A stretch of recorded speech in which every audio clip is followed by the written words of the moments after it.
ನಮಸ್ಕಾರ. ನಾನು advocate A B. Kadapatti.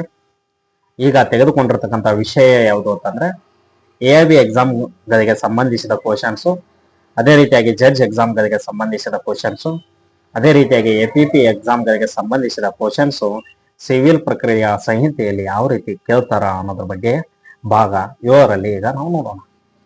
ಇದರಲ್ಲಿ ಭಾಗ 7ರಲ್ಲಿ 31ರಿಂದ 35 ಕ್ವಶನ್ಸ್ಗಳನ್ನು ನಾನು ಮಾಡಿದ್ದೇನೆ. ಒಟ್ಟು 5 ಕ್ವಶನ್ಸ್ಗಳಿರ್ತಾವ. ಅವುಗಳನ್ನಾಗಿ ಒಂದೊಂದಾಗಿ ನೋಡೋಣ. ಮೊದಲನೇದಾಗಿ 31ನೇ ಕ್ವಶನ್, ಸಿವಿಲ್ ಪ್ರಕ್ರಿಯಾ ಸಂಹಿತೆಯ ಕಲಂ 54 ಏನು ಹೇಳುತ್ತದೆ? ಆಪ್ಷನ್ಸ್ ಅನ್ನ ನೋಡೋಣ. ಎ, ಸಂಪತ್ತಿನ ವಿಭಜನೆ ಅಥವಾ ವಿಷಯ ಪ್ರತ್ಯೇಕೀಕರಣ. ಬಿ, ದಸ್ತಗಿರಿ ಮತ್ತು ನಿರೋಧ. ಸಿ, ಪಿತ್ರಾರ್ಜಿತ ಸ್ವತ್ತಿನ ಹೊಣೆಗಾರಿಕೆ. ಡಿ, ನಿರೋಧ ಮತ್ತು ಬಿಡುಗಡೆ. ಇದಕ್ಕೆ ಸರಿಯಾದ ಉತ್ತರ ಯಾವುದು ಅಂತಂದ್ರೆ ಎ, ಸಂಪತ್ತಿನ ವಿಭಜನೆ ಅಥವಾ ವಿಷಯ ಪ್ರತ್ಯೇಕೀಕರಣ. ಅಂದ್ರೆ ಸಿವಿಲ್ ಪ್ರಕ್ರಿಯಾ ಸಂಹಿತೆಯ ಕಲಂ 54 ಸಂಪತ್ತಿನ ವಿಭಜನೆ ಅಥವಾ ವಿಷಯ ಪ್ರತ್ಯೇಕೀಕರಣದ ಬಗ್ಗೆ ಹೇಳುತ್ತದೆ.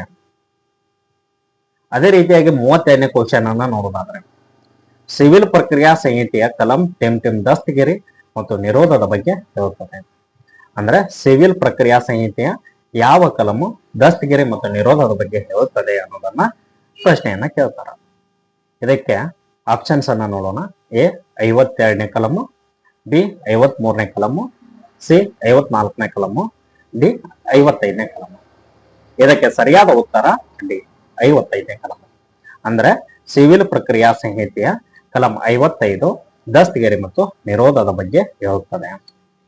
ಅದೇ ರೀತಿಯಾಗಿ 33ನೇ ಕ್ವಶನ್ ಅನ್ನ ನೋಡೋದಾದ್ರೆ ಹಣದ ಸಂದಾಯಕ್ಕಾಗಿ ಮಾಡಿದ ಅಮಲ್ ಜಾರಿಯಲ್ಲಿ ಮಹಿಳೆಯನ್ನ ದಸ್ತಗಿರಿ ಮಾಡಲು ಅಥವಾ ಸಿವಿಲ್ ಬಂದಿಖಾನೆಯಲ್ಲಿ ಅವರನ್ನ ನಿರೋಧಿಸಿಡಲು ನ್ಯಾಯಾಲಯವು ಆದೇಶ ಮಾಡುತ್ತದೆಯೇ? ಅಂದ್ರ ಇದಕ್ಕೆ ಆಪ್ಷನ್ಸ್ ಅನ್ನ ನೋಡೋಣ. ಎ, ಸರಿ. ಬಿ, ತಪ್ಪು. ಸಿ, ನ್ಯಾಯಾಲಯದ ಮುಂದೆ ಎಲ್ಲರೂ ಸಮಾನರು. ಅದೇ ರೀತಿಯಾಗಿ ಡಿ, ಮೇಲಿನವುಗಳಲ್ಲಿ ಒಂದು ಮಾತ್ರ. ಇದಕ್ಕೆ ಸರಿಯಾದ ಉತ್ತರ ಬಿ, ತಪ್ಪು. ಅಂದ್ರೆ ಹಣದ ಸಂದಾಯಕ್ಕಾಗಿ ಮಹಿಳೆಯನ್ನ ದಸ್ತಗಿರಿ ಮಾಡ್ಲಿಕ್ಕೆ ಬರೋದಿಲ್ಲ. ಅದೇ ರೀತಿಯಾಗಿ ಅವರನ್ನ ಸಿವಿಲ್ ಬಂದಿಖಾನೆಯಲ್ಲಿ ಕೂಡ ಇರ್ಲಿಕ್ಕೆ ಬರೋದಿಲ್ಲ ಅಂತ ಹೇಳಿ ನಾವು ನೋಡ್ಬೋದು. ಅದೇ ರೀತಿಯಾಗಿ 34ನೇ ಕ್ವಶನ್ ಅನ್ನ ನೋಡೋದಾದ್ರೆ ನಿರೋಧ ಮತ್ತು ಬಿಡುಗಡೆ ಬಗ್ಗೆ ಸಂಕ್ಷಿಪ್ತವಾಗಿ ಹೇಳುವುದಾದ್ರೆ ಅಂತ ಈ ರೀತಿ ಕ್ವಶನ್ ಕೇಳ್ಬೋದು. ಅದಕ್ಕೆ ಸಂಬಂಧಿಸಿದ ಆನ್ಸರ್ ಅನ್ನ ನೋಡೋಣ. ಆಪ್ಷನ್ಸ್ ಅನ್ನ ನೋಡೋಣ. ಎ, ಡಿಕ್ರಿಯು 5,000 ರೂಪಾಯಿಗಳಿಗೆ ಮೀರದ ಮೊತ್ತದ ಹಣದ ಸಂದಾಯಕ್ಕಾಗಿ 3 ತಿಂಗಳವರೆಗೆ ಮೀರದ ಅವಧಿಯವರೆಗೆ. ಅದೇ ರೀತಿಯಾಗಿ ಡಿಕ್ರಿಯು 2,000 ರೂಪಾಯಿಗಳಿಗೆ ಮೀರದ ಆದ್ರೆ 5,000 ರೂಪಾಯಿಗಳಿಗೆ ಮೀರದ ಹಣದ ಮೊತ್ತದ ಸಂದಾಯಕ್ಕಾಗಿರುವಲ್ಲಿ 6 ವಾರಗಳಿಗೆ ಮೀರದ ಅವಧಿಯವರೆಗೆ ಹಾಗೆ ನಿರೋಧಿಸಿಡತಕ್ಕದ್ದು. ಅದೇ ರೀತಿಯಾಗಿ ಸಿ, ಮೇಲ್ನವುಗಳಲ್ಲಿ ಎ. ಅದೇ ರೀತಿಯಾಗಿ ಡಿ, ಮೇಲ್ನವು ಎ ಮತ್ತು ಬಿ ಎರಡು. ಇದಕ್ಕೆ ಸರಿಯಾದ ಉತ್ತರ ಡಿ, ಮೇಲ್ನವು ಎ ಮತ್ತು ಬಿ ಎರಡು ಒಳಗೊಂಡಿರ್ತದೆ.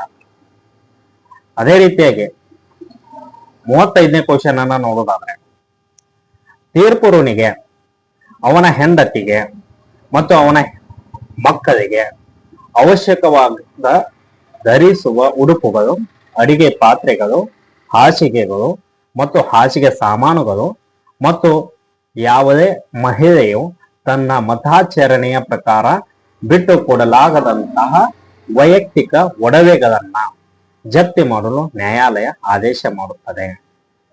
ಇದಕ್ಕೆ ಆಪ್ಷನ್ಸ್ ಅನ್ನ ನೋಡೋಣ. ಎ, ಸರಿ. ಬಿ, ತಪ್ಪು. ಸಿ, ಆಯಾ ಪ್ರಕರಣದಲ್ಲಿ ಮಾಡಬಹುದು. ಡಿ, ಅದು ನ್ಯಾಯಾಲಯದ ವಿವೇಚನಾಧಿಕಾರ. ಇದಕ್ಕೆ ಸರಿಯಾದ ಉತ್ತರ ಬಿ, ತಪ್ಪು. ಅಂದ್ರೆ ತೀರ್ಪುರುನಿಗೆ ಅಂದ್ರೆ ಯಾವುದೇ ಒಬ್ಬ ವ್ಯಕ್ತಿಯ ತನ್ನ ಮನೆಯಲ್ಲಿ ಇರ್ತಕ್ಕಂತಹ ತನ್ನ ಹೆಂಡತಿ ಮತ್ತು ಮಕ್ಕಳಿಗೆ ಅವಶ್ಯಕವಾಗಿರ್ತಕ್ಕಂತಹ ಧರಿಸುಗಳನ್ನ ಉಡುಪುಗಳನ್ನ ಜಪ್ತಿ ಮಾಡ್ಲಿಕ್ಕೆ ಬರೋದಿಲ್ಲ. ಅದೇ ರೀತಿಯಾಗಿ ಅಡಿಗೆ ಪಾತ್ರೆಗಳನ್ನ ಜಪ್ತಿ ಮಾಡ್ಲಿಕ್ಕೆ ಬರೋದಿಲ್ಲ. ಅದೇ ರೀತಿಯಾಗಿ ಹಾಸಿಗೆಯನ್ನು ಕೂಡ ಜಪ್ತಿ ಮಾಡ್ಲಿಕ್ಕೆ ಬರೋದಿಲ್ಲ. ಅದೇ ರೀತಿಯಾಗಿ ತಮ್ಮ ಮತ ಆಚರಣೆಗೆ ಅಂತ ಇಟ್ಟಿರ್ತಕ್ಕಂತಹ ಒಡವೆಗಳನ್ನ ಕೂಡ ಜಪ್ತಿ ಮಾಡ್ಲಿಕ್ಕೆ ಬರೋದಿಲ್ಲ ಅಂತ ಹೇಳಿ ನಾವು ನೋಡಬಹುದು. ಇದೇ ರೀತಿಯಾಗಿ ನಾವು ಕಾನೂನಿಗೆ ಸಂಬಂಧಿಸಿದ ವಿಡಿಯೋಗಳನ್ನ ಮಾಡ್ತಾ ಇರ್ತೀನಿ. ಆದ ಕಾರಣ ಎಲ್ಲರೂ ಸಬ್ಸ್ಕ್ರೈಬ್ ಮಾಡಿ ಹಾಗೂ ಯಾರಿಗೆ ಅವಶ್ಯಕತೆ ಇದೆನೋ ಅವರಿಗೆ ಶೇರ್ ಮಾಡಿ. ಧನ್ಯವಾದಗಳು.